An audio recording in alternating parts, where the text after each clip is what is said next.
тебя сегодня день рождения. Мубарак тебе, гülüm. У тебя сегодня день рождения. Мубарак тебе, gülüm.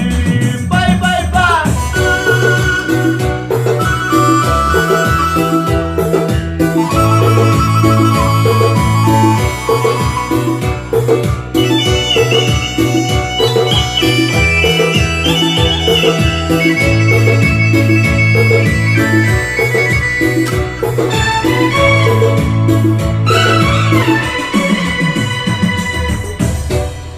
Rastgelenden o deli sevda mene.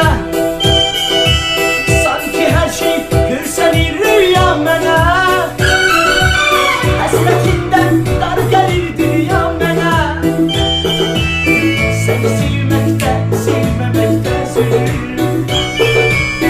Seni sevmekte, sevmemekte zulüm. Bugün senin doğum günümdür sevgilim. Mübarektir gülüm. У тебя сегодня день рождения. Mübarektir gülüm. Şaşırma. Mübarektir gülüm. Специально для тебя, сестренка. Я тебя очень люблю. С днем рождения тебя. Аллах ты храни, я Аллах.